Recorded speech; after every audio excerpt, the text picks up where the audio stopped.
Gentlemen, welcome to a discussion on NATO's Enhanced Forward Presence, a vital element of deterrence in the Baltic States and Poland. I'm Linas Kojala, Director of Eastern Europe Studies Center, and it's a great pleasure for me to be moderating this discussion, which is organized by the Eastern Europe Studies Center in cooperation with Lithuanian Ministry of Defense. I'm sure we all know a lot of issues are currently being discussed in relation to the European security and geopolitical landscape.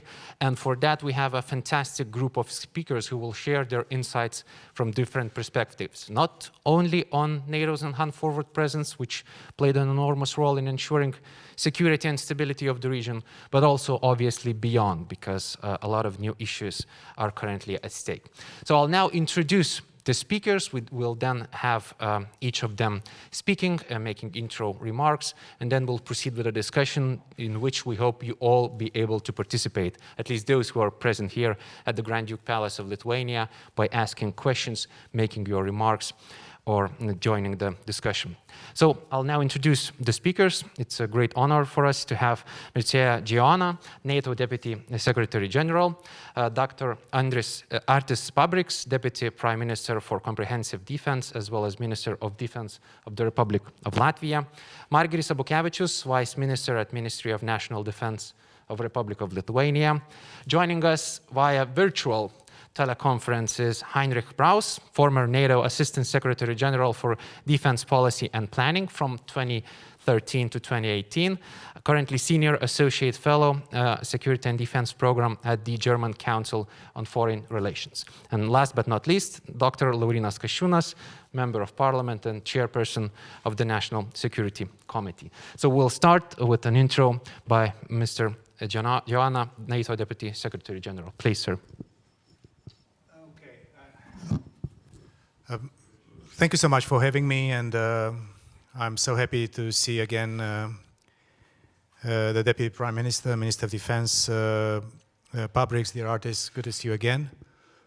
I also met the chairperson of your Defense Committee in Brussels with a delegation of Lithuanian members of Parliament, and we appreciated our conversation. Thank you for hosting me and the Eastern Europe Studies Center, and of course the Ministry of Defense, National Defense of Lithuania. I'm here representing NATO to be together with our Lithuanian friends and allies. And as you know, tomorrow we'll be celebrating together the 5th anniversary of the Lithuanian-based NATO battle group in this country. And probably this is more telling than ever. And the value of the alliance is probably more relevant than ever. And the unity of our alliance is more relevant than ever. And the need for us to be together in these trying moments is also quite important. I'm also happy to see Heiner Braus, our former colleague, virtually, and also I think there is a former foreign minister of your country that I've seen somewhere in the audience, so hello to everyone. Lithuania is a highly valued ally in NATO. You lead by example in defense spending. We just met the president this morning and he reconfirmed. You are hosting NATO Center of Excellence on Energy Security, such a relevant topic as we speak. You're contributing to NATO's operations, including through a military training mission in Iraq. And of course, hosting the multinational battle group of NATO in Rukla that will be visiting tomorrow. So NATO can rely on Lithuania, and Lithuania can rely on NATO. I remember being a foreign minister of my home country, Romania, lobbying to join NATO, the 7 countries, in the second round of NATO enlargement in 2004. We even formed a group which was called Vilnius 7. And probably not that many people believe that NATO will enlarge the second time after the first round in Madrid in 1999. And this was probably the most consequential of many of the sequences of enlargement of NATO. So when I'm looking today with pride at Lithuania, the Baltic countries, at Poland, at my country, Romania, I can also see not only the security dividends of our joining NATO, but also joining NATO was the precursor of joining European Union. And this also has strategic and economic implications. And this is probably one of the most momentous moments in our history. And in this place, which is so full of history, I can only say that NATO is here for Lithuania, and we know that Lithuania will always be here for NATO. We also were supportive of your country, and remember the minister, virtually and physically, telling us about the hybrid activities that Belarus and the regime there conducted against your country with a migrant situation. I also remember, and Jens Stoltenberg, the Secretary General, remembers fondly the joint visit ever done by a Secretary General of NATO and a President of the European Commission, so Jens Stoltenberg and Ursula von der Leyen visiting together Lithuania and Latvia in December. And we are preparing, as we speak, the signing of the third joint declaration between NATO and EU that we want to see it done fast and continue to bring synergies between our two organizations. And I remember when Secretary General was with Mrs. von der Leyen visiting your country in December, he said that no NATO ally stands alone. And we are not alone because we are all together.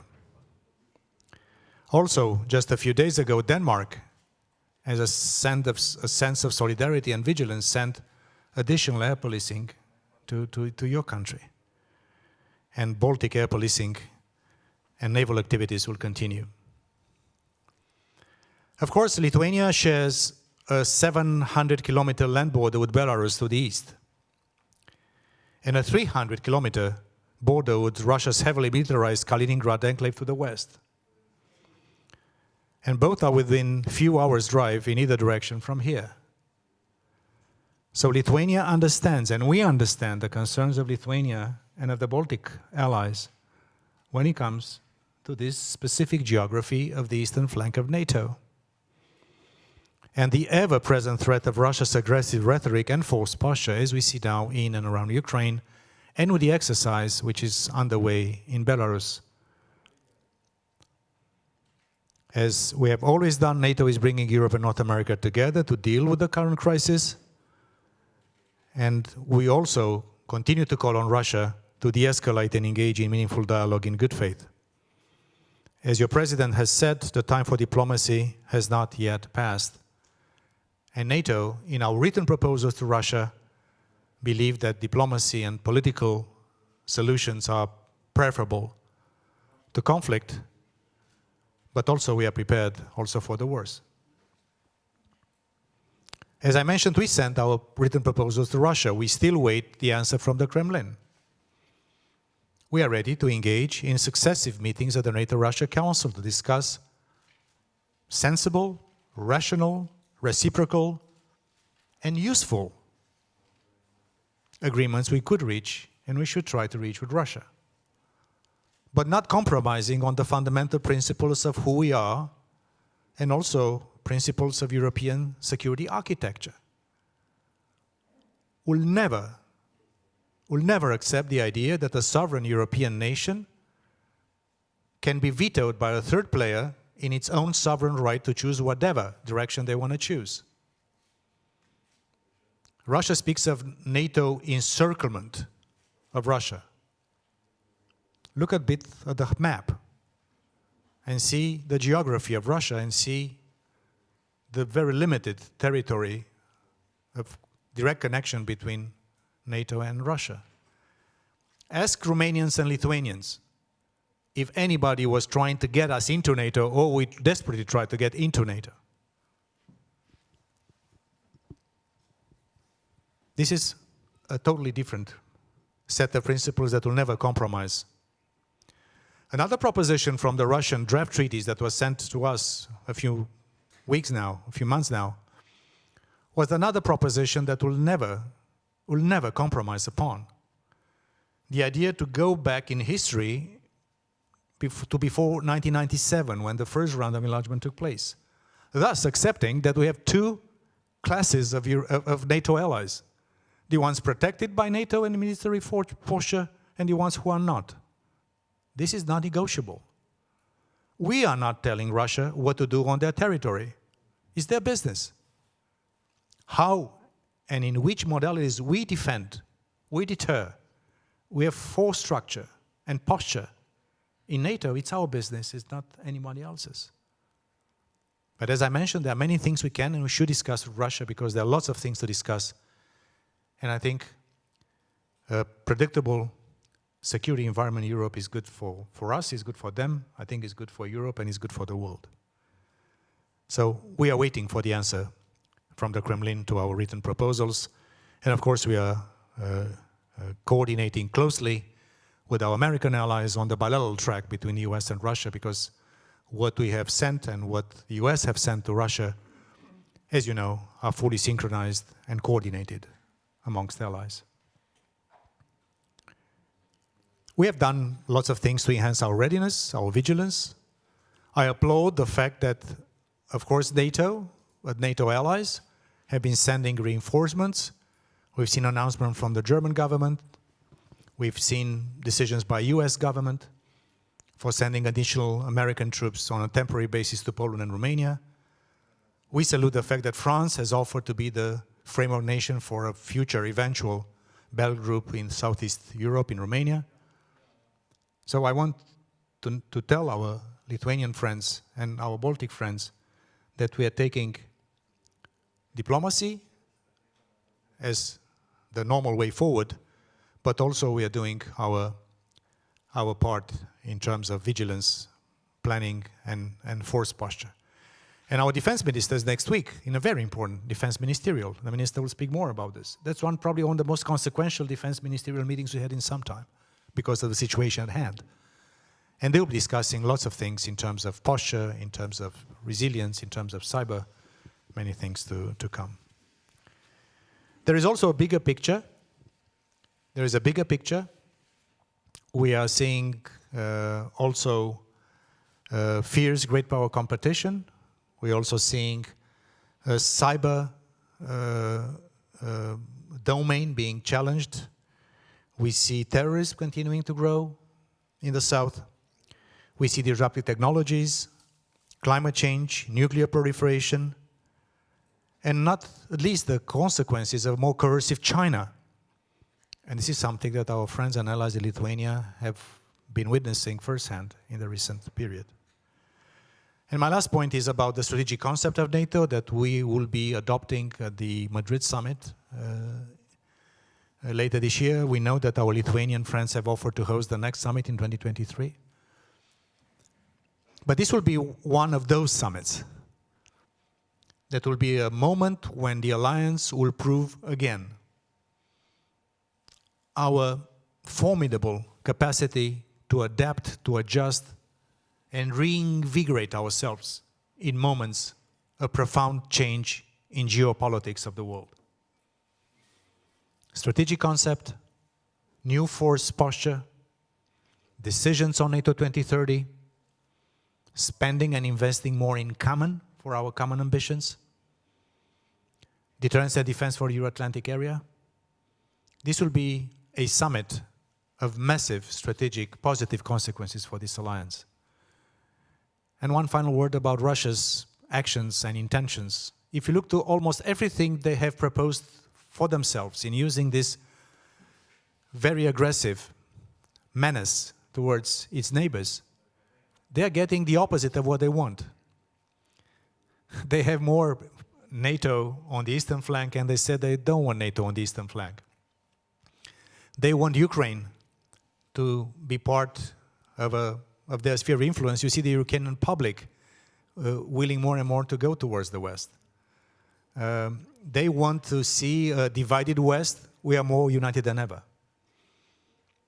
So unity is our strength. Resilience is our first line of defense. And diplomacy, deterrence and defense is the way forward for our alliance. And I'm here on behalf of our Secretary General just to be with our Lithuanian friends and allies and to tell you that we can count on NATO, and you know we can count on you. Thank you. Deputy Secretary General, thank you for your remarks. I would now like to ask Deputy Prime Minister of Latvia to make remarks, please. Thank you very much, and thank you for this invitation in Vilnius in this event, because 5 years of EFP group in Lithuania, and in June it will be 5 years of EFP group under the leadership of Canadians in Latvia. And I think it is a great success of NATO story, because to echo on what just you have been telling, if we remember some years ago, there have been voices telling that NATO is outdated and it doesn't have any more the role to play.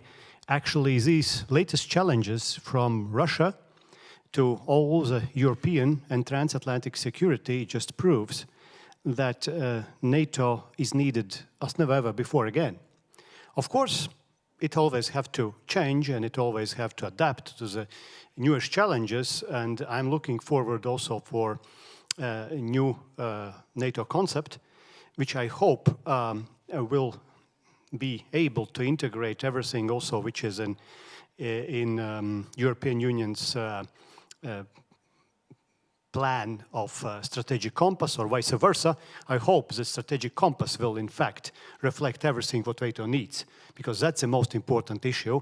And here I would like to reflect also what Secretary General told, that I would be actually happy if both documents would be adopted at the same time, and also this understanding of or document which bridges both documents would be adopted already before we are kind of formally accepting strategic compass. Now, about Baltics, about European continent, and about security. I think it's kind of strange that sometimes we are also falling in a trap of vocabulary.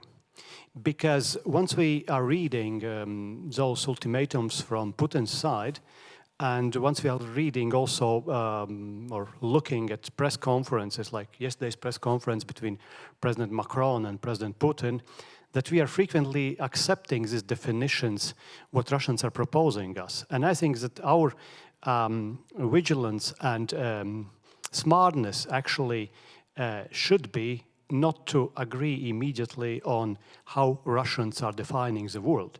Because whenever we define immediately their their worldview, then we are already playing unwillingly the game according to his rules. And his rules are not the rules of Europeans.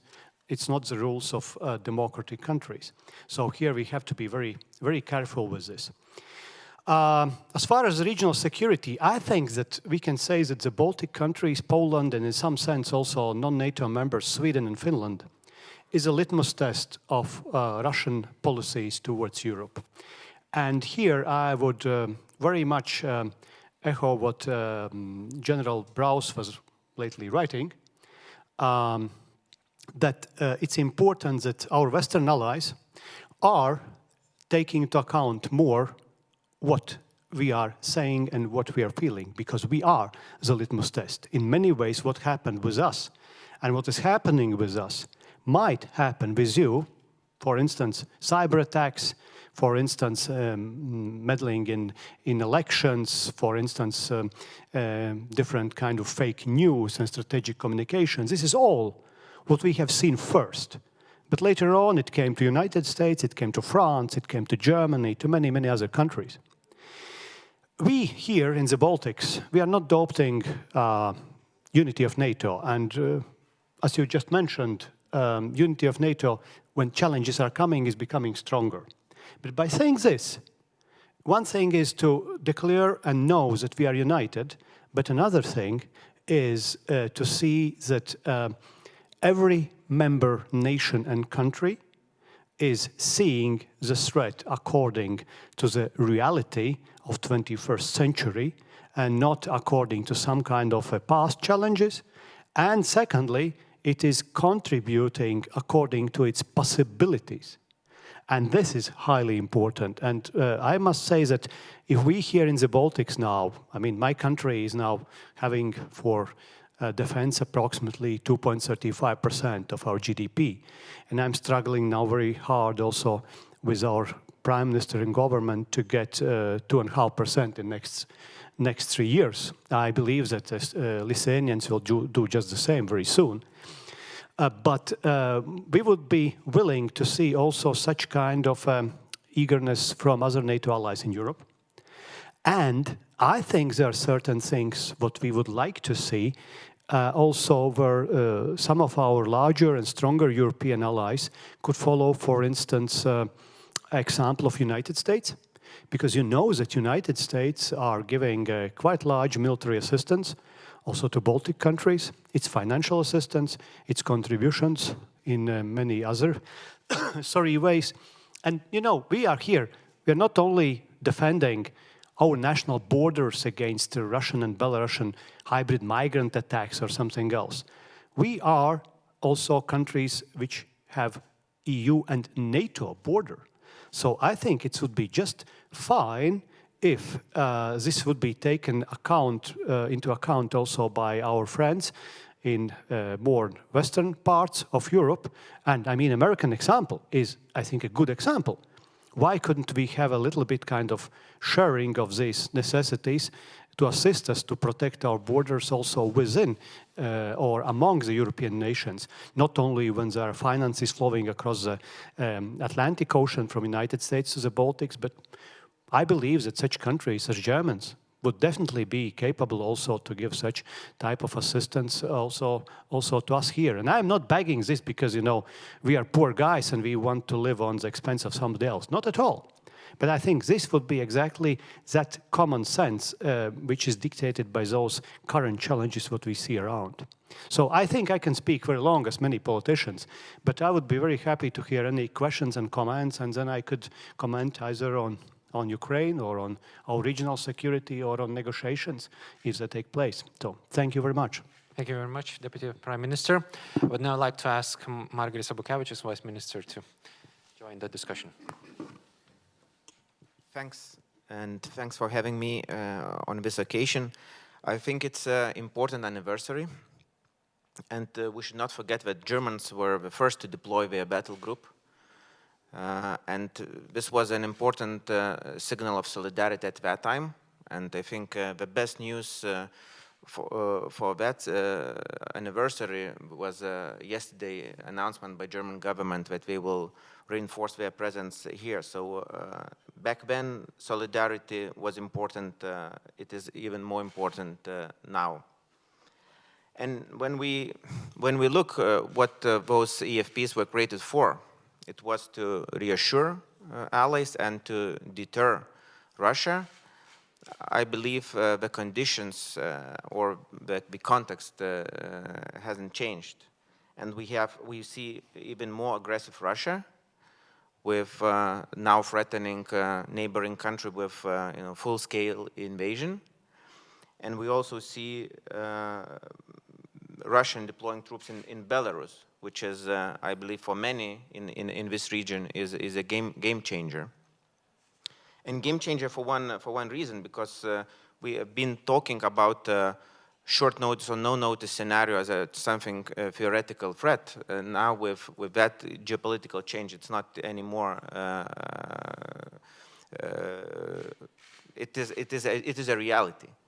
If we see that the Belarusian-Lithuanian border is actually the border between Russia de facto militarily and Lithuania, it is a very different geostrategic environment. And of course, we could talk more about whether this is still an exercise, whether some troops will leave. But I think this, what message it sends, the current deployment and the level of current deployments. It sends a message that the Belarusian military integration we have been witnessing and following for a number of years, that this is a fait accompli. But now we can say that this is a done deal, and we should not treat Belarus as something differently than Western district of Russian Western military district. And in this new environment, of course, we have to think about what is our response. How should we respond? And it should clearly, we need to have a short-term response, a long-term response. When it comes to short-term response, of course, reinforcements probably is the best answer. And every day we have more and more good news. It was mentioned already. U.S. decisions already deploy troops. UK announcements, recent German announcement. All those decisions are needed to really react very promptly and quickly to the changing security environment. And I believe this is the only credible response we can give in the current circumstances. Of course, diplomacy is a natural choice, primary choice for everyone. Nobody wants war, and nobody wants to see a disastrous scenarios. But having those demands or ultimatums, as it was said from Russian side, I think there is very little room for diplomacy here, and the only way to really send a clear message is military reinforcement. Then on longer term adaptation, the decision should be taken, and I agree that the upcoming Madrid summit will probably be decisive and very important in that sense. My guess would be that those reinforcements which are coming now as a temporary measure, they will have to stay with enablers, with EFPs, combat-ready EFPs as a really additional deterrent factor in our region.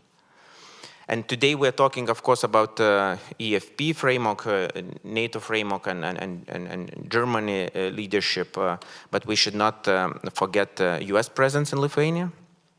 That is a key factor in the current circumstances.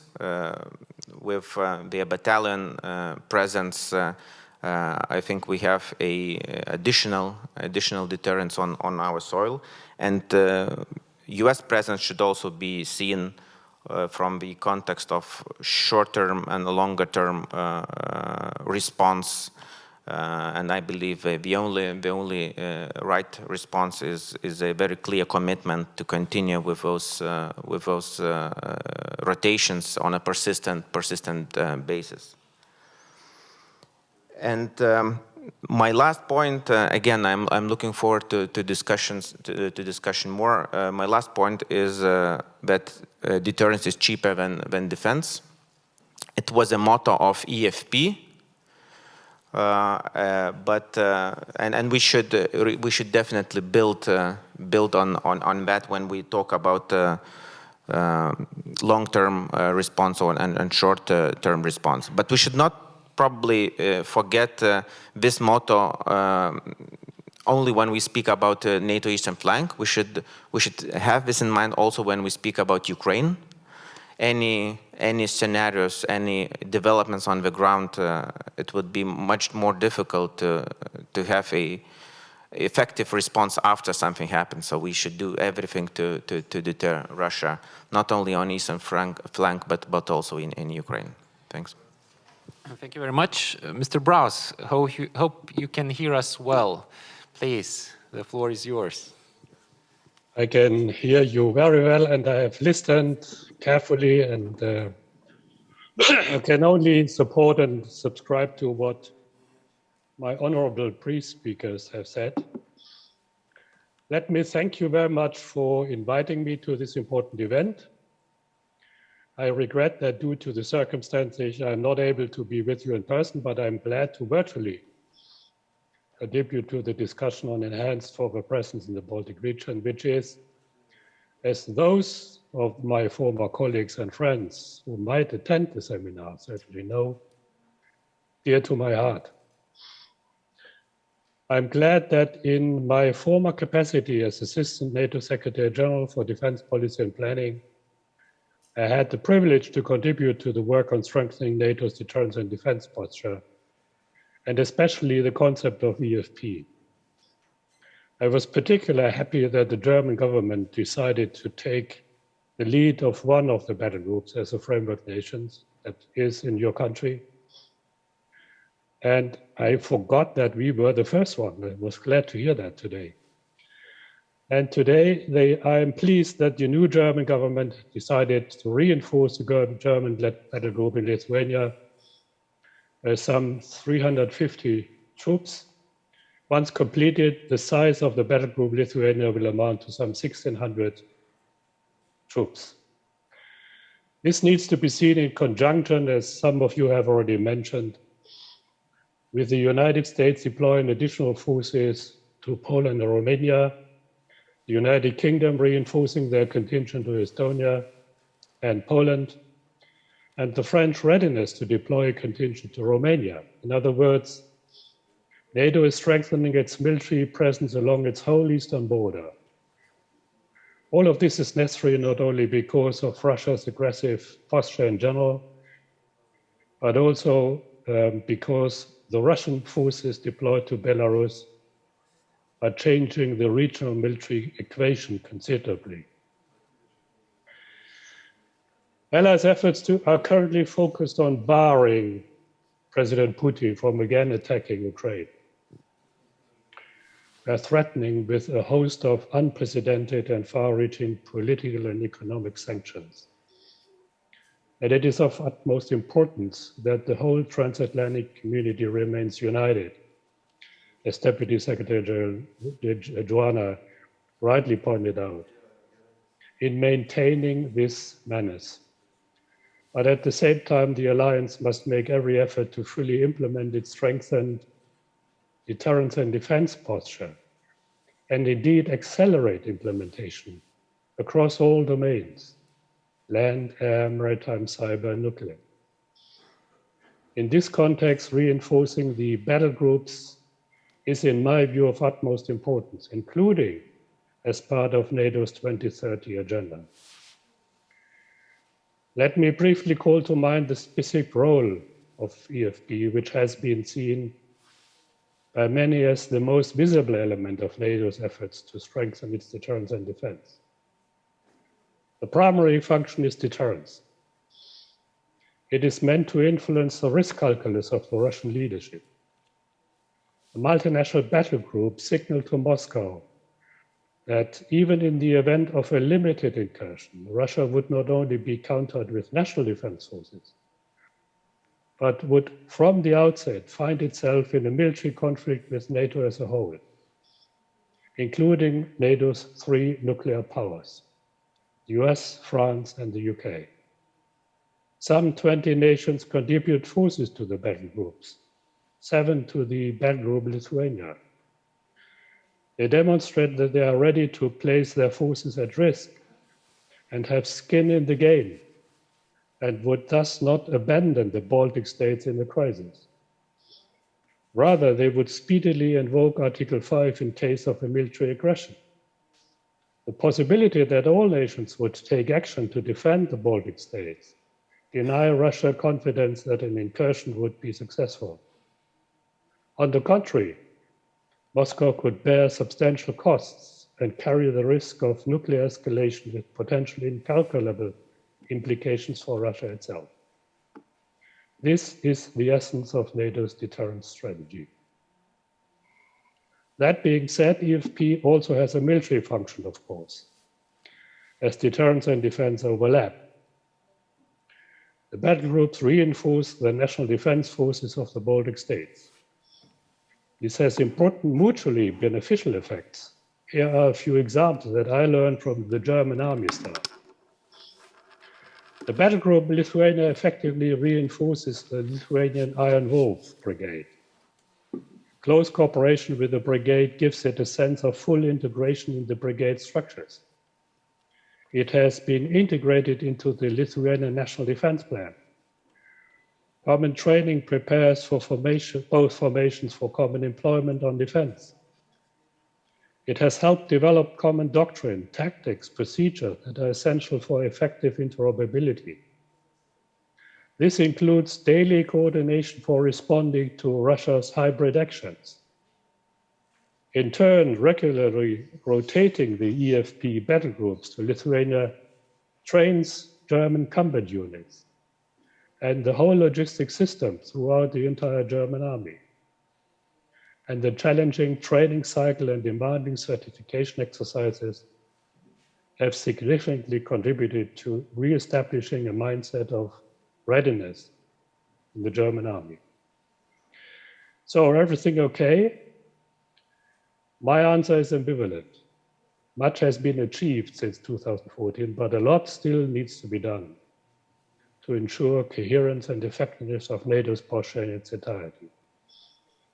Let me give you 5 examples. The battle groups in the Baltic states should be further reinforced by United States combat units. That would further enhance their deterrence effect, and I have just noted with pleasure that apparently the US forces are already in Lithuania. The framework nations should have plans for rapid reinforcement of their battle groups in a crisis, and I hope they have.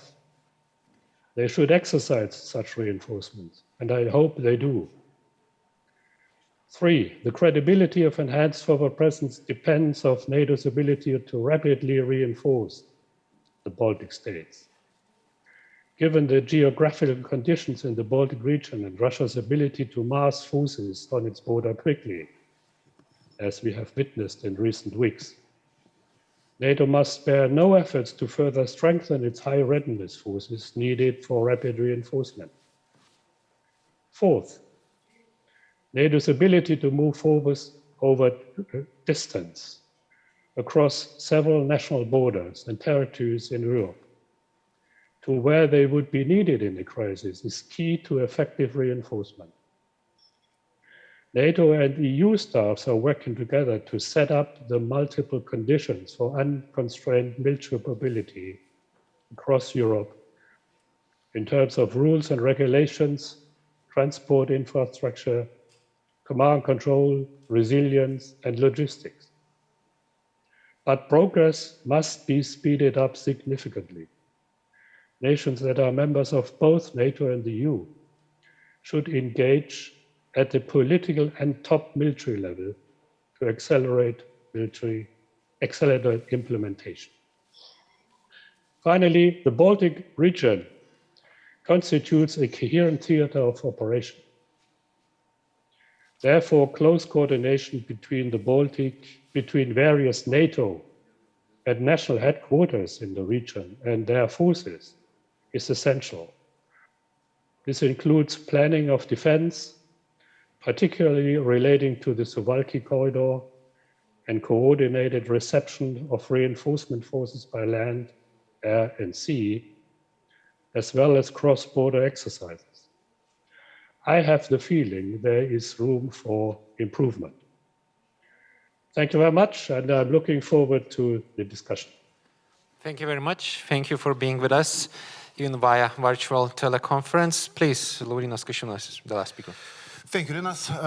Thank you, everybody.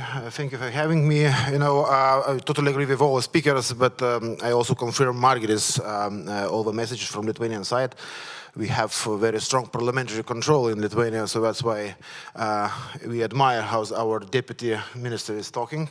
But to say something, some insights, additional insights. Looking for the history, Russia all the time tried to create in the Baltics as a second-class membership. I remember in 2004 when we became members of NATO, they even proposed to have something common with NATO air defense system. Can you imagine together with NATO to defend Baltics as a NATO countries? Or in recent times, when we discussed with the United States on missile defense, we draw a line of responsibility areas, and suddenly Lithuania, Latvia, and Estonia was in the basket of Russian responsibility. Yeah, exactly. So it's something. It's not something like new. Something new. It's old tradition. It's old tradition, and of course, all these ultimatums which we heard about, read about, it's also oriented to the second class or two tiers NATO. From Berlin to the east, no real military exercises, no deployments, no troops, and so on, and all that kind of things. That's why it's good. But NATO responded in very good way, I would say, and the United States also responded. They rejected that ultimatums. But at the same time, it shows a little bit sensitivity of our region in this geopolitical context, especially when we have a game changer, as Margiris mentioned. Different situation in Belarus. The integration in the military field between Belarus and Russia is an old story. They already integrated in air defense. They increased these exercise centers. They prolonged some contracts inside of a country. But now we have 30, maybe possibly 30,000 troops in this so-called untypical exercises. And the biggest question: how many will stay in Belarus? Do personnel will gone, or maybe some equipment will stay, and it can be a game changer, which will push NATO and our allies, to evaluate the new situation and to respond to it. Yes, somebody is asking, look, but no intentions to attack Baltics. Yes, but if you will not create a deterrence posture, credible deterrence posture, the tensions can arise. So it's still open question. And from my point of view, of course, the aggression against Ukraine is the worst scenario. There can no be small incursion, big incursion. Every incursion is a red line which should not be crossed. But at the same time, we should not let another scenario. If Russia will create permanent pressuring instrument with these buildups, even preserving this buildup, to push Ukraine to implement Minsk agreements, federalization, special status for these Donbass regions, with what we hear, and so on and so on. But at the same time, to push us, our community, NATO, to think, but maybe we'll not put the deterrence to the Baltics, not to escalate. So unwritten, unofficial, not to escalate logic, which is also creates some troubles for us, not to be the second-class members. That's why we are saying, together with our Minister of Foreign Affairs and Minister of Defense, we need credible deterrence posture here. And what we can do more? I totally agree with all proposals, but of course, first of all, air defense, more maritime presence, stronger, doubled, enhanced forward presence, which it's happening, but at the same time, persistent, heel-to-toe American presence here in our country. And it creates, I would say, three pillars: deterrence system with our national capabilities, the EFP, multinational battalion, and more combat-ready United States persistent battalion here. Now we have our Americans, they rotate with some gaps. We just would like to have no gaps here, and it also could be a very good deterrence for in the new geopolitical situation. That's why, using this historic analogy, now we feel like West Berlin in Cold War times. We have Belarus, which is losing sovereignty, the border with Russia Federation, Belarus Republic transforming de facto in the border with Russian Federation. We have Kaliningrad region, totally militarized with A2AD capabilities. We have only, as you know, Suwalki corridor, which we need to defend, and that's why we need more forward presence,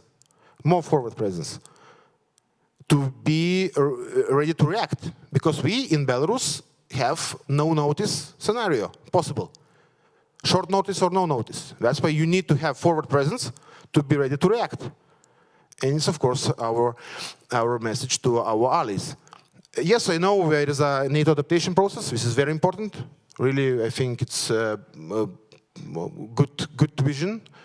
To have regional plans based on real capabilities is really fantastic, but it's still like a little bit time-consuming. So we need some decisions here and right now. So thank you. Thank you very much. Let's start a discussion. I have probably 2 questions for each of you, so feel free to react to one or both of them, and then I'll open the floor for a discussion and for those who would like to join in. So my questions are the following. Well, taking a look back at 2016 and NATO's Enhanced Forward Presence, and also today's geopolitical circumstances, some of you partly answered my question, but still, is what we have today in the Baltic states sufficient in deterring possible hybrid or any kind of incursion? Could those people living in the Baltic states feel sure about NATO's capabilities in reacting to any kind of provocative scenario? And my second question is related to Belarus and negotiations that are currently taking place. We've had Emmanuel Macron yesterday meeting, as Deputy Prime Minister alluded, Vladimir Putin. We have also other leaders coming to Moscow. So my question is, after the indication from the Elysee Palace that the troops that are currently being stationed in Belarus might be withdrawn later, Russian troops, do we sense whether this is a next step forward in the integration of Belarus and Russia? Is it something significant that is currently happening with Russian troops being stationed in Belarus? Or is it just a tactical maneuver comparative to, for instance, Zapad exercises that are taking place regularly? So these are 2 questions. Please feel free to answer just one of them if you would like, and just indicate to me who would like to start. I see Deputy Prime Minister's eyes are shining. He's keen to join. Yeah, please. Well, let's start with the second one. You see, I was carefully listening also yesterday's press conference between Putin and Macron, and I could have a lot of ironic, funny, or very serious comments, but regarding the huge security threats, what Russia is talking about, or Putin is talking about, I had a feeling that one of immediate reactions from my side would be, look, first, you occupy some kind of territory like Crimea or something else, and then you are seeking a guarantee from the West that nobody will ever claim it again back. So basically, what he was doing yesterday, twice at least, in this press conference, he was asking for the West and Macron to legitimize his conquers of a territory. So that's just one of the examples. And as far as the Belarus, you see, it's solely in the hands of Kremlin now to decide when Belarus will disappear from the map. So until Lukashenko regime and Belarus is suitable as a proxy for Russian interests, it will exist. But we definitely should not consider this anymore as an independent country, at least not militarily. And so I agree with your view that this short notice gives us a specific challenge, additional challenge. Now, I very much like those 5 points what General Braus was suggesting, and I can assure you that the last point is very important. We have to do also our homework here at home in the Baltics. And about months ago, or a little bit earlier, we met all 3 defense ministers here in Kaunas, and now it will be a job for our parliamentarians, actually, to accept that very soon we can move our troops without any kind of legal hindrances across the border. That's very important, because we are one district, really, one defense district, and there must be a chance without any legal hindrances for Lithuanians to enter Latvian territory and for Latvians to enter Lithuanian or Estonian territories. That's now the job for our parliaments. We have to do this definitely before a NATO summit in June. That's what we would require from parliaments. So many other things what we could do, but I think the most important thing is really to show this unity of NATO, and also to show that we are serious not only in words but also in deeds. And again, that is a question also to our partners in West, how much they can really reassure that behind the words there are real action. And as far as yesterday's press conference, I did not see there a huge success. I also don't know what kind of a message was really given to public, except that Putin could again go on with his propaganda and explanations. How does he see the world? So yeah, let's see. Thank you. There was a clear message that Kremlin has really long tables that we've got probably from the photos. Yeah, but I did not see a NATO flag behind Macron. Yes, Deputy Secretary General, please. Listen, any attempt from individual nations in NATO or collectively by NATO in engaging constructively with Russia in order for them to de-escalate and not choose again the path of war is worth trying. President Macron had a phone call before going to Moscow with Secretary General Stoltenberg. President Macron had, before going to Moscow, a long phone call with President Biden. So I think that the Normandy format is a format that needs our support. And there are multiple initiatives the President of Turkey is offering, because Minsk is not anymore a location where people can meet. His good offices for mediation between Moscow and Kiev. So I think we should have confidence in the fact that our unity is not just a unity of words, it's a unity of action. So we encourage diplomatic démarches that are done in a coherent and informed way. Now, there is a lot of discussion, and I fully understand why there is now a sense of urgency when it comes not only to diplomacy, I mentioned this a lot, we'll continue to do that, but also in terms of deterrence and defense. And I think we have to look a little bit in retrospect to the recent history of the NATO-Russian Federation relationships. We speak of the strategic concept that will be adopted, the new one in Madrid later this summer. The 2010 strategic concept is declaring Russia as a strategic partner. President Medvedev of Russia at that time was physically present at the Lisbon NATO summit. There was no NATO presence in the Baltics and in Poland before the illegal annexation of Crimea that we'll never recognize. And I hear in the Baltic countries, the idea that you never recognize an illegal annexation of a sovereign territory of another country in Europe, even if it takes time, this is something that will never change in terms of policy.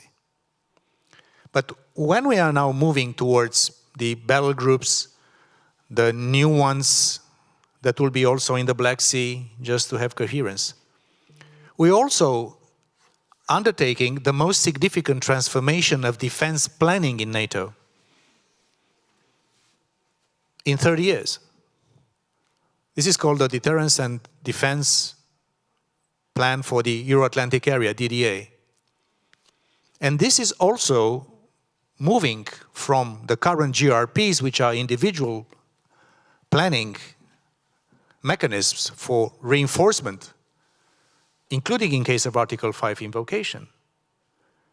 And this is something that our military leaders, and of course our political leaders, because they work in sync, this is something that we want to make sure that when we mean Article 5 sacrosanct, efficient, workable guarantees is also met not only in statements but also in deeds and planning, we mean that.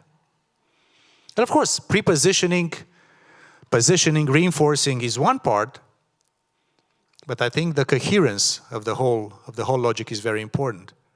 That's why we exercise. This is why Norway, our high-valued ally in the northern part of Europe, will be organizing in March, April, the largest exercise with the participation of more than 35,000 troops from allied and partner countries. This will be the most important exercise that Norway hosts since the 80s. So what I'm trying to tell our friends with, let's say, every nation has a specific geography, history, and strategic culture. We fully respect that. But sometimes we want to encourage our allies to look to the bigger picture. And we say any threat from any geographical direction, from any domain, we mean that. Be it from cyber, be it from hybrid, be it from other things. So the adaptation of NATO to the new reality is ongoing. The defense ministers next week will discuss also about, and we'll discuss again in June, the second one before the summit, about the NATO force deterrence and defense comprehensive picture. And our leaders in Madrid will decide on the new force structure of NATO. So while we applaud and encourage this sense of mutual reinforcement and forward presence and vigilance, we also say, let's have a comprehensive look, because the business of NATO is to keep 1 billion people from 30 nations safe from any kind of attack from any direction. This is not to minimize the severity of the situation and the implications of Belarus and the implications of the Russian aggressive actions. And we have no illusion when it comes to Russia. You can be assured of that. But we are in the business of keeping this alliance strong, united. And to quote President Biden, Article 5 is sacrosanct for us. And it's not, we have not had the presence in the eastern flank, as I mentioned before, 2014. We are not the ones pushing for that. NATO is reacting to a modified strategic landscape in Europe because of Russia's aggressive actions. We have nothing, that we are just reflecting a very menacing posture from Russia. And the problem is that even after the exercises and even we see what will be the outcome in and around Ukraine, we could anticipate that Russia will continue to be posture-wise and high capability-wise very much present. This means that NATO will continue to adjust to that reality. So this is a message of trust, of determination and unity that I want to send on behalf of the Alliance here in our high-valued allied country, Lithuania. I'll do the same tomorrow at the great celebration of our battle group here in your country. Thank you. Just maybe a quick follow-up question, Deputy Secretary General.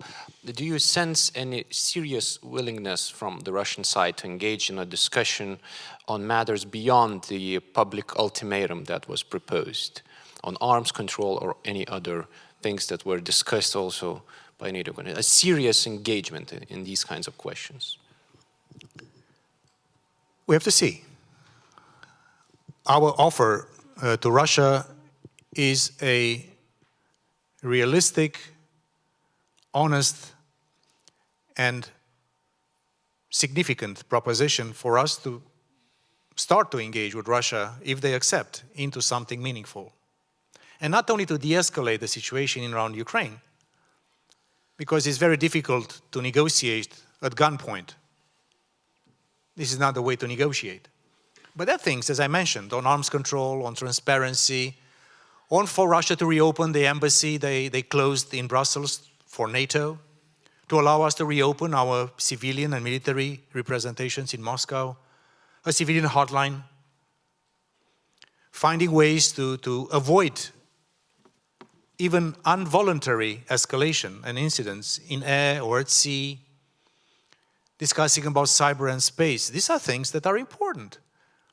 I do not know which will be the final answer from the Kremlin, I understand. But we have indication, and this is something that we are looking forward to receiving in written form an answer from Russia.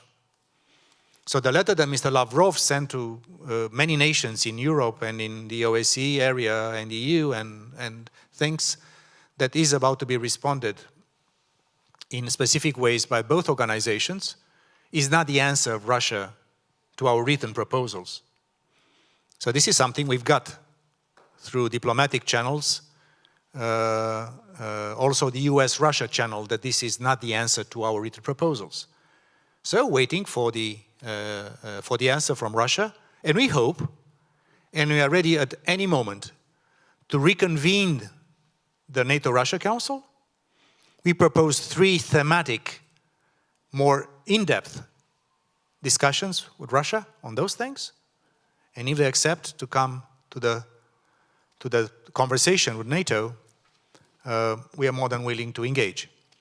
But as we have said in El País, it was not us leaking that thing to this prestigious Spanish newspaper, daily newspapers, which I read every morning, by the way.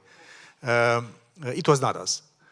But I have to say that if there was some form of concern in some corners of our societies, that there was a difference between what NATO says and what NATO sends in a written form to Russia, you could see from that text that we have said, yes, we want to engage on these 3 topics we believe are of interest, but the other 2 principles that are, for us, non-negotiable, which is the sovereign right of a European democratic nation to choose their own destiny, and the fact that we'll never accept to go back to before 1997 and have thus second-class allies.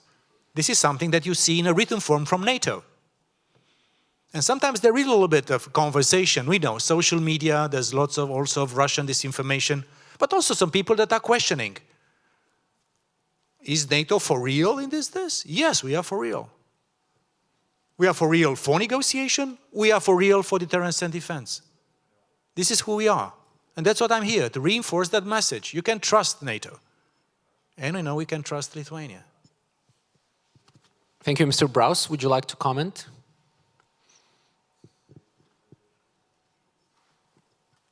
Difficult, because everything that needs to be said has already been stated by Deputy Secretary Joanna, and I fully associate it to what he has outlined and described. If I were still ASG DPP, Defense Policy and Planning, I would fully subscribe to what NATO is currently doing, that is implementing its comprehensive concept for deterrence and defense.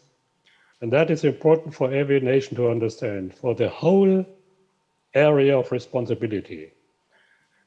And I can only appeal to my Lithuanian friends. Imagine the size of NATO's territory and the responsibility related to it. Goes from the North Pole, in the north, of course, to the tropic Cancer in the south, from the eastern border of North America to the eastern border of NATO and Europe. And there are multiple regions that could be at risk in a crisis or in a defense situation. Yes, the Baltic States, and in particular Lithuania, is most exposed to a potential Russian threat. But there are others. And it is the responsibility of NATO planners, of SACEUR and of military committee and also the council in Brussels to make sure that the deterrence posture in its entirety is coherent and credible too in the eyes of the Russian leadership. It is important that we look at NATO's territory and deterrence and defense posture from Moscow's perspective. What do we need to do to make them believe that they have no opportunity to shatter or to shake or to exploit any hole in NATO's deterrence and defense posture? That is important to keep in mind. Second, on a personal basis, I agree that if at all possible, we should further enhance our military capabilities in the Baltic States, and particularly in the Baltic States. In particular, what has been said by air defense. But keep in mind that during the last 20 years, almost every European nation has abandoned almost air defense because we believe that Russia would become a partner, a strategic partner, as outlined by Deputy Secretary Joanna. And everybody was focusing on out-of-area missions and operations, like Afghanistan. and there was no air threat at all. So I would add a sixth point to my list. All the European nations, in particular the bigger ones, need to make every effort to enhance air defense, air and missile defense in Europe, to invest in these capabilities accordingly. And I would agree that this is a top procurement priority and should also be available in the Baltic region. Now, one comment which sounds ironic, but it's not meant to be an irony. West Berlin was never conquered by the Russians, was never attacked. For exactly the same reasons, enhanced forward presence is producing deterrence in the Russian mind, in the mind of the potential aggressor. They could be involved in a direct military conflict with the alliance as a whole, include the United States, which always carries the risk for the Russians to be confronted with a nuclear escalation. So EFP is not just the battle group. ESP is the signal to the Russians that the whole alliance is engaged and we would not be left alone. On the contrary, the whole alliance would defend you immediately from the outset. All our members of the battle groups would immediately in crisis inform their representatives in the council in Brussels, their capitals, and we would have a decision to invoke Article 5. I would not even say overnight, but within a few hours. That is what is essentially deterring the Russians, in my view. Of course, we can do better, and I have made a number of proposals that I think need to be implemented sooner rather than later. And I place great hope in implementing the comprehensive concept for deterrence and defense and strategic plan developed by SECURE. Once we have these regional plans, the needed forces for reinforcement will be concretely assigned to these plans. And this is the basic for exercising accordingly.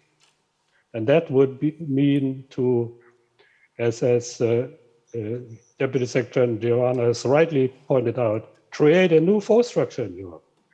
It would completely change to the positive what we have now. Therefore, I support any appeal that we should invest every effort in implementing this concept sooner rather than later.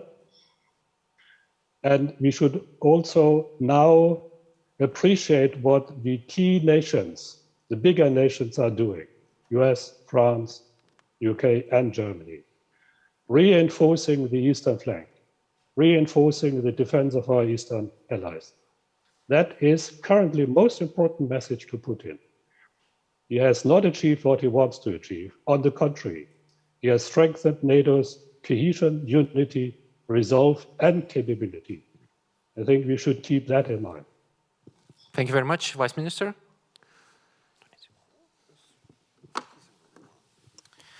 Thanks. I will go back to your questions and will combine them in my answer. And if the question is whether the current level of NATO presence is sufficient, my answer is not sufficient, and in particular because of your second part of the question, because of a Belarus factor. And as I said, it's not about numbers. It could be today 30,000, tomorrow or in a week time it could be 10,000, but it signals about the level of military integration of both countries, and that is for a long time. You know, this new reality is definitely, you know, NATO should take into account. But I also would like to respond to some of the comments made by my colleagues.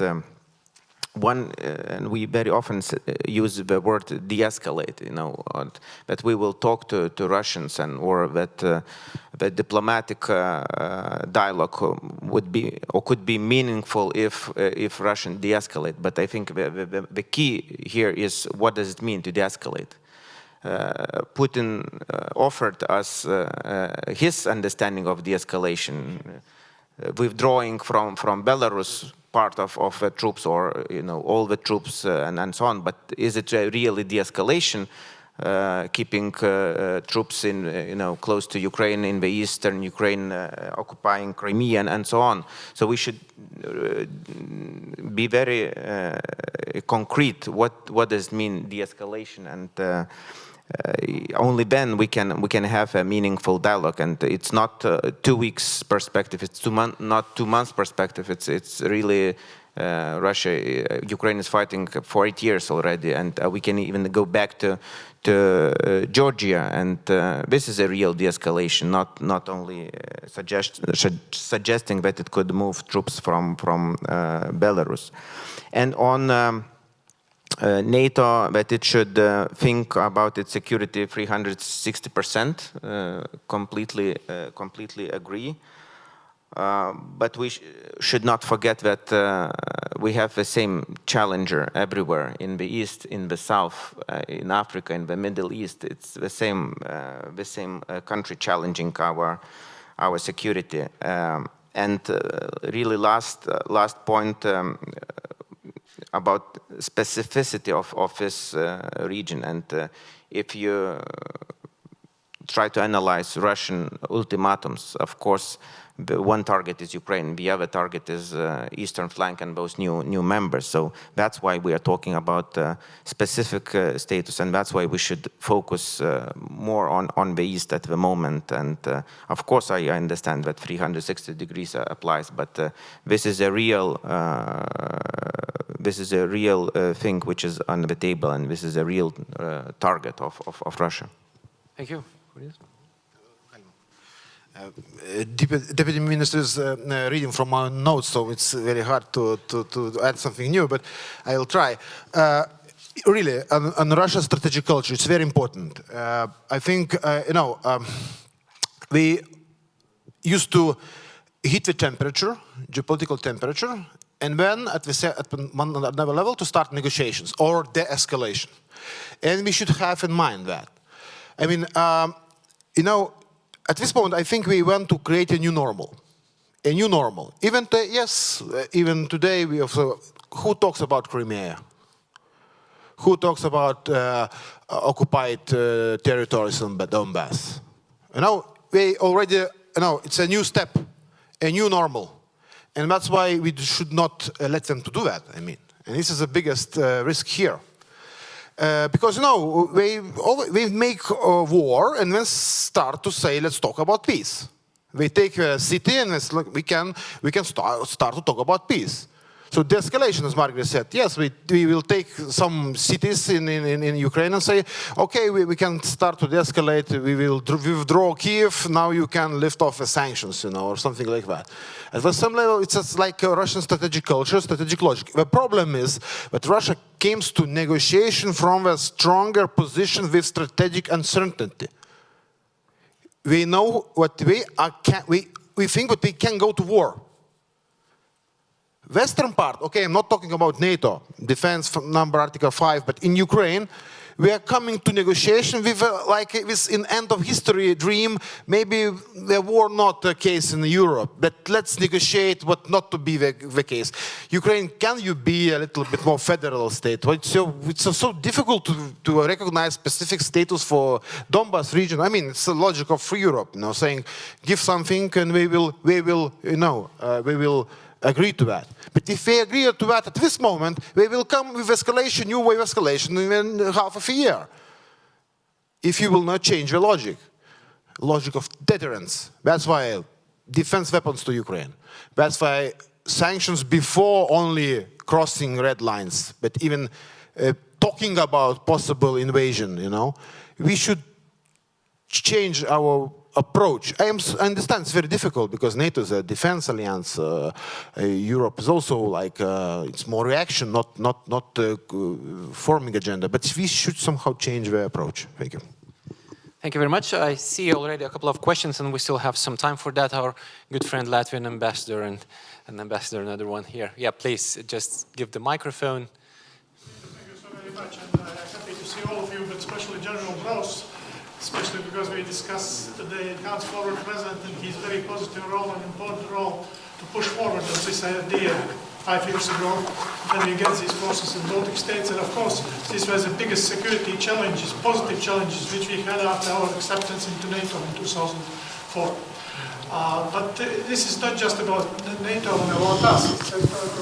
Let's see a little bit broader, because this was a period of time when I served as an ambassador, NATO ambassador in Brussels, Latvia's ambassador in Brussels. Then we discussed not just Enhanced Forward Presence, but started to discuss many other things. And one of them was China. The microphone is not working.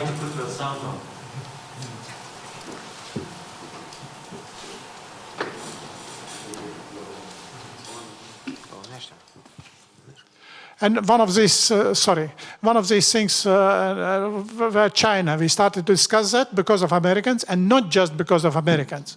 And now we see how these things are developing. And my question is about China's role, and what does it mean for Eastern Europe, and what does it mean for NATO as a whole, especially latest signs of close cooperation between Russia and China. I think you remember this old joke that the optimists are learning English, pessimists are learning Chinese, and realists are learning how to use automatic guns. Thank you. Thank you, Ambassador. Let's maybe gather a couple of questions, and then I'll give a chance to respond. Our friend Italian ambassador, just a quick sec for a microphone to come. Here.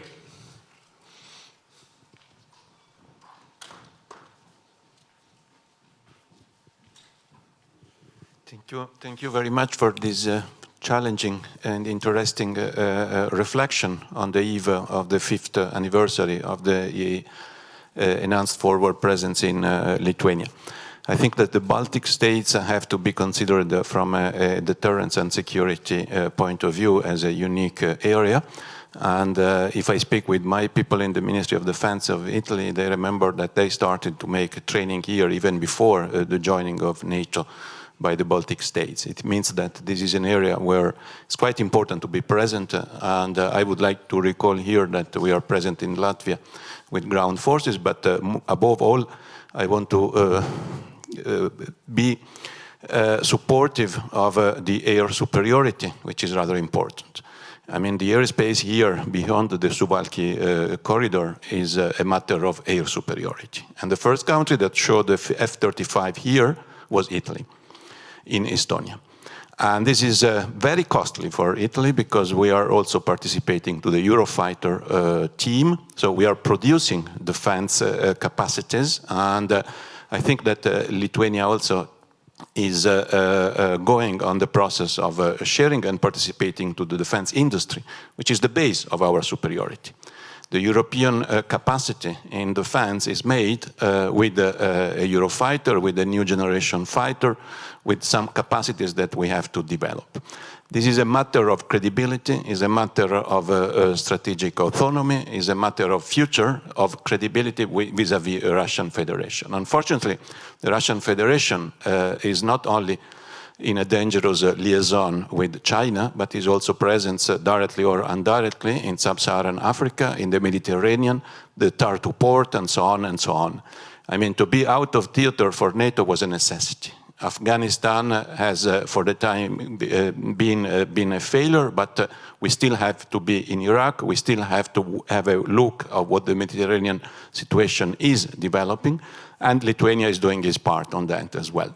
So, to make short the story, I think that in terms of security, we have to consider the whole picture and not only one part of it. And of course, energy independence is very important. Here in Vilnius, we have a very small energy security center of excellence of NATO, which is quite important because it helps us to understand how energy is important. We have no way to push tanks ahead without the proper oil or whatever to move them. I think that we have to continue this kind of common reflection, and what has been said about the necessity to join forces between the strategic concept and the strategic compass is the key. Is something that the new situation, unfortunately, the spirit of Helsinki is gone, and if ever will be back, is only through these difficult times of establishing common basis of security in the continent. For the time being, I think it's not time to reflect on the past, but rather on the future, on the lines which I've just mentioned, and of course we cannot discuss tonight. Thank you very much, Ambassador, and maybe the last one, Ruslanas Rizikevičius.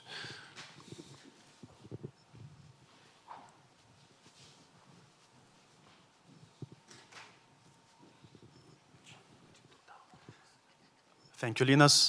Thank you very much for this very interesting conference. And I would like to point out that yesterday it was another press conference in Washington, D.C. And it was press conference after Joe Biden met the German Chancellor Scholz after his 62nd day in office. And I was watching it through Deutsche Welle television, and so I just want to paraphrase what the Deutsche Welle was actually, commentators were saying about that meeting, that it was quite unique that a lot of questions were asked about Nord Stream 2, and the Chancellor did not mention the name of the Nord Stream 2 project by the name. It was something like Mr. Putin never mentions the name of Navalny. So it's German journalists and commentators were also putting this parallel that just a few years ago we spoke about Washington or about America as being not a reliable partner, but now Americans are talking about Germany as being not a reliable partner also. So I think that it's very, very unfortunate that Germany has lost so much trust, in, especially in Eastern Europe, during last 2 months, and it will be very, very hard, for them to regain it, because this is a big tragedy for us. So my question is, how come a country which is GDP, the size of GDP of Italy, with all due respect to Italian ambassador, is actually has managed to dictate its terms to NATO? How did we come to this point? And what should we do not to come to this point again? Thank you. Thank you. I would now like to give the floor to each of the speakers to reflect on the questions and comments, and also to conclude the discussion. And maybe let's start from the opposite order this time, in terms of the speaking order, and start with Laurynas, then with Mr. Braus, and end with what we started, Mr. Deputy Secretary General. So please. Thank you, Linus. As you know, we have very special relations now with China. Of course, that's why their presence in somewhere in the Baltics, or signing common position with Russian Federation, even not so big challenges as we have in other fields. But I hope we will manage it. But Chinese factor is quite new. First time they signed something in this geopolitical situation, because even 7 years ago they were silent. It's something new. But I'm not sure to make some hard conclusions what China is already something on the board with Russia on all these possible actions. I'm not sure with that still. But yes, for something it's something new. Germany, it's of course also very interesting topic. We are very happy for their decision to reinforce enhanced forward presence, because we are being here in Lithuania is very important. I remember this historical decision, which was written in your Lina's book, how Madam Merkel, Chancellor Merkel, made a historical decision. It was really historical to Germans to deploy their troops to the eastern border. It's quite difficult to imagine 5-10 years ago. It became reality. And that's, I would say, this direction, this understanding of the situation, our region, we hope it will continue. And of course, I understand the all identity questions of German strategic culture. I understand all these historical circumstances. I understand all these so-called de-escalation dilemmas, especially when you hear with non-escalate, non-provocate, and sometimes, geopolitics do not like the vacuums. When you do not escalate, okay, when you do not help to other, for example, in Ukraine, Russia will fill the gap, So I hope it will come more such kind of understanding in strategic German culture. So we are really happy to have a reliable partner, Germany, and we are going to work with them. Of course, thank you. Thank you, Mr. Braus. Let me start with the last comment. Germany, Scholz, and Nord Stream 2. I'm completely, not completely, but I'm relatively honest. I don't know why the German Chancellor is talking like as he is talking. On a personal note, I think that is a strategic communications failure. And Biden yesterday clearly stated if Russia again attacks Ukraine, Nord Stream 2 would be dead. In the presence of Scholz, and he did not contradict, but expressed his approach to deterring Russia from invading again in his own way. I'm only guessing. He has complicated, or he has to take some consideration of some people in his own party. And I do not mean Schröder, but his some politicians. That is what I guess. Then Nord Stream 2 is, and then let's not forget it, a complicated legal issue in Germany and the European Union. That is currently the review and the examination of whether Nord Stream 2 meets all the necessary regulations is ongoing. And I could imagine he would not like to make any comment, public comment in public at present. Now, to be fair, we have one key principle in NATO's deterrence and defense policy, or NATO's deterrence strategy. We are clear in communicating to a potential aggressor that we will be united, resolved, and determined, and we definitely react. What we don't tell him how we would react in such a case. This is the principle of uncertainty, so that we avoid giving him the chance to make an assessment about the risk associated with our potential response and potentially managing the risk. And I could imagine that Chancellor Scholz has the same approach, because he has stressed time and again, also in strong terms, and the German foreign minister was even stronger, that the whole transatlantic community will be united in responding forcefully by sanctions, by applying sanctions to any Russian attempt to attack Ukraine again. Personally, I find it unfortunate. I agree to what the Lithuanian colleague has said. We should also have considered sanctions now, not just as a reaction to potential aggression, but also as a response to Putin's unacceptable behavior and the buildup of forces around Ukraine. On China,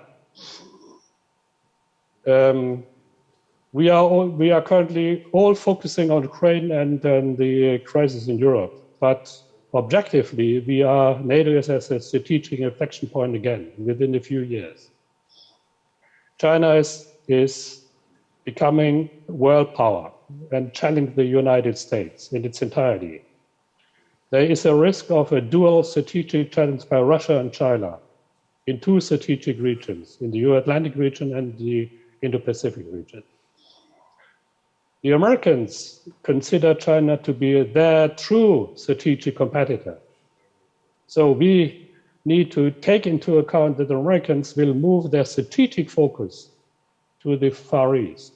As a consequence, we, the Europeans, need to do much more for deterrence and defense in Europe, alongside and together with the Americans, who will not leave Europe. But we, the European nations, need to be clear about these strategic, far and long to mid to long-term consequences. We need to cope with both. The challenge set by China in a comprehensive way, not necessarily militarily, to the whole Western transatlantic community, and the threat set up by the Russians in the Euro-Atlantic area, and we, the European nations, need to do and invest much more into modern capabilities. Last, I fully agree to the Battalion ambassador. The southern region is one of the key regions at risk, so to speak, and it is going to be addressed in the comprehensive plan and concept for deterrence and defense as one of the key regions that need to be addressed as part of NATO's, interestingly, and to note, deterrence and defense posture. Although we keep three core tasks: deterrence and defense, crisis response, and cooperative security. But we also need, all together, and Lithuania and others have contributed to it, look at the South as one common challenge for all of us. Thank you. Thank you, Mr. Vice Minister.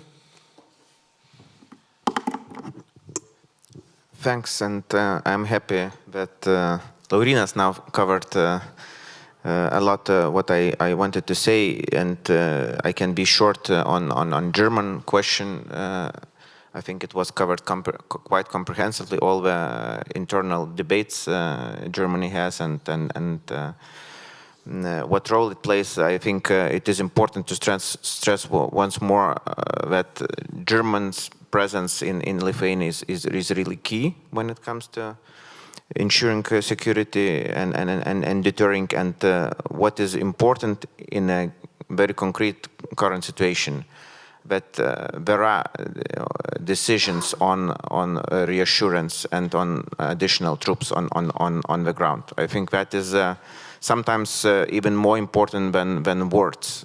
So troops on the ground and boots on the ground is key here, and we see a very constructive and important role Germany played 5 years ago, and we see the same now. On China, I think everyone would agree that there are only two countries in the world which are challenging global order. It's Russia and China. They're doing in different ways. Of course, those agreements, recently signed agreements, is an additional argument for us to really address both of them and China as well. There is a discussion within NATO, and I believe that again in the context of strategic concept, we will define our position and approach to China's challenge and threat. We have to address both Russia and China at the same time. There is no option of addressing only one. But as I said, these are very different threats and very different ways they are using their influence. And of course, there is a myth but China is far away. It is not far away even from the security point of view. If you speak about ICT dependencies, we are creating technological dependencies, by investing into critical infrastructure, political dependence, and so on. And all of this creates security risks, national security risks. So definitely area where NATO should play a role. Thank you. Deputy Prime Minister.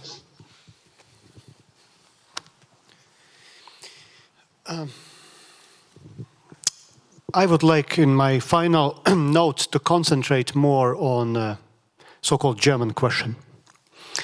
Because Germany is a very important partner to Baltic countries, historically, also currently and in future. Germany is a Baltic Sea country, and Germany is the strongest and largest country in European continent, in European Union, and also in European continent as far as NATO. So there, of course, for historic and also for practical reasons, there's a lot of expectations from the Latvian side towards Germany. And I think there is still a long way to go to meet those expectations. As far as the Nord Stream, I would say there is no secret, not only in Latvia, but in most of the Baltic Sea countries, it's considered as a irritation and shame, because it's not in the interests of European Union, it's not in the interests of our energy security, and in fact, I would say it's not in the interests of Germany itself. So it's bad. We expressed our position, so it's known. But there is a lot of things what Germany could do to improve the security in Europe, to improve cooperation with Baltic countries, to listen to us. I applaud, of course, to the latest decision also to station additional troops in Lithuania. It's a very good sign. And in general, the Germans appeared in Lithuania. It was unexpected those 5 years ago, because when I mentioned that in Riga conference shortly before, some people were laughing and telling Germans would never do this. They did. So there is a progress, but there is a huge job still to be done, including the military cooperation, financial cooperation. I must say, I was knocking on the Berlin doors for 3 years since I'm second-time Minister of Defense. In many times I still did not receive those responses I would like to see. I don't want to go in details, but there is a possibility for improvement, but that is in the hands of the German government and also the German society. And here I agree very much with those analysts like Ulrike Franke or Marcellus Dirsus or from Kiel University, who were very deeply and thoroughly analyzing why Germans are like they are. The thing is, it's time for them to change, because 21st century requires different type of Germany in Europe.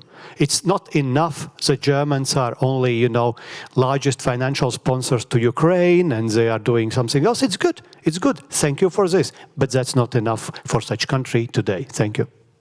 Thank you. Deputy Secretary General, please. Listen, we work in NATO every day with all 30 allies. So we see them acting every single day on the huge spectrum of things that NATO does every single day. Chancellor Scholz was 2 days after his first day in office. He went first to Paris and then to Brussels. He came to see us. And I have to say that Germany is a fully trusted and influential player in NATO. There was a reference to the fact that not every country has the same threat perception, the same strategic culture, the same history, and the same way of conducting foreign policy. We are 30 democratic nations in this alliance. And there are nuances. There are backgrounds, there are specificities, geographies, more to the south, more to the east, more to the north, more to the Pacific even.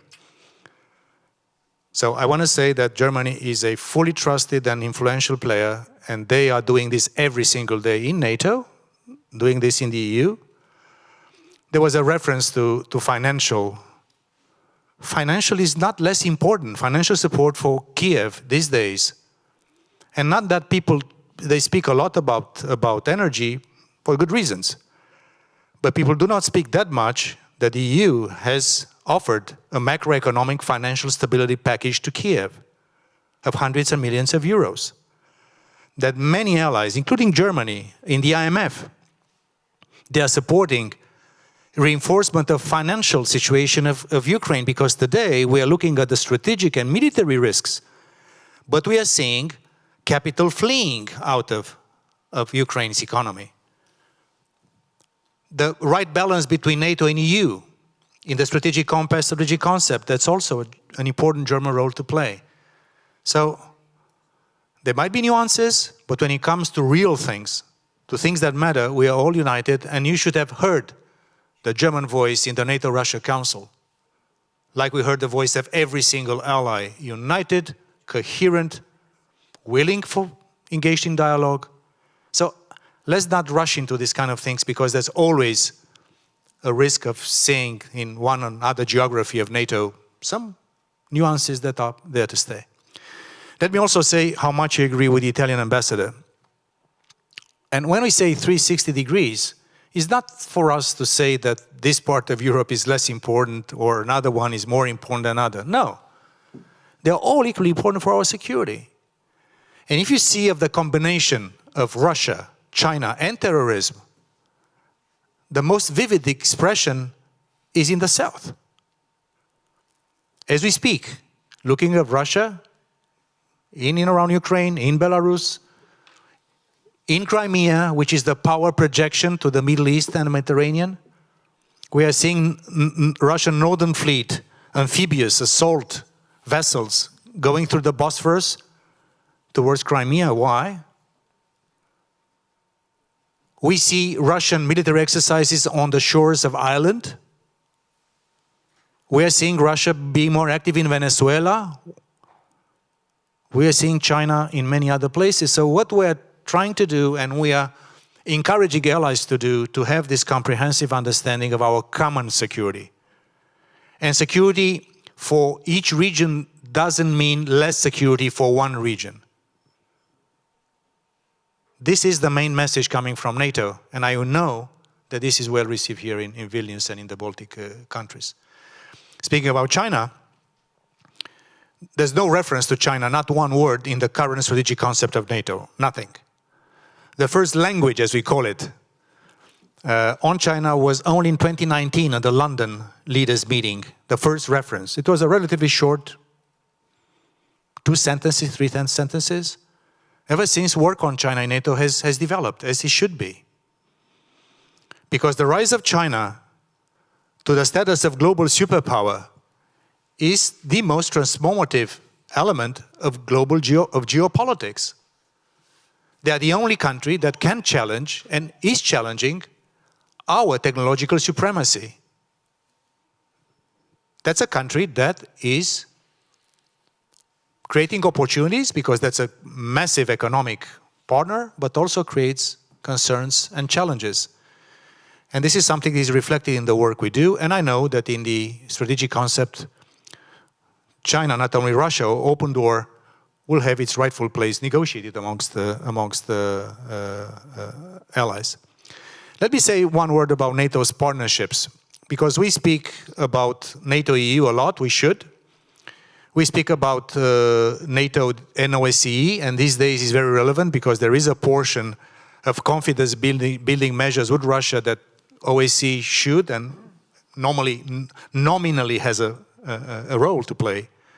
But NATO has, and I'm doing this on behalf of the SecGen myself, on his behalf, we also have 40 plus partnerships around the world, NATO. We have highly appreciated partners in Sweden and Finland. And by the way, the colleagues of the Deputy Prime Minister, Minister of Defense, will be with us in the Defense Ministerial of next week. We have 4 Asia-Pacific partners in Japan, Australia, South Korea, and New Zealand that we want to work closer with them. We have partnerships all over North Africa and the Middle East. We have partnerships to the east, in Ukraine and in Georgia, in Moldova, in Azerbaijan, and even in CSTO countries. CSTO countries. With Kazakhstan, it's a CSTO country. You've seen recently. It's a partner of NATO. We work with Kazakhstan. Armenia is a CSTO country. We work with them. Azerbaijan is not. Others are. So we put a lot of emphasis on our partnerships. And as I mentioned earlier, for the first time, we hope to have Ghana, the first sub-Saharan partner of NATO, joining the number of partnerships that we have, because the risk of spillover of terrorists from the Sahel to the Gulf of Guinea, and then a connection to narco-trafficking and money coming from narco-trafficking for financing terrorism in Latin America is real. Not to mention cyberspace and, of course, other issues. So when we are saying that we take a very serious, profound look to our security from any direction and any domain, we mean this. And also there is a process of adaptation of NATO, and I know that Russia's aggressiveness, the fact that they are using instruments of coercion, like China does sometimes, this is something that will not be without an echo in the adaptation and vigilance of NATO now and in the future. There's no way around that. So NATO is in a moment of dramatic, positive transformation and adaptation, and the Madrid summit is the place where we'll reconfirm that this alliance has vitality, has agility, has realism, and a unique capacity to protect all allies. And to put it also in a broader global context, we are, I think, an indispensable place and piece in global order. Together, the 30 allied nations, we have more than 55% of global GDP. Today, we are the most formidable political, military, defensive alliance in human history. That's what NATO is. And this is something that will continue to be. I think we can end this discussion by restating the principle of NATO, which is stronger together. Thank you very much. A big round of applause for our speakers today. And see you in less than 5 years.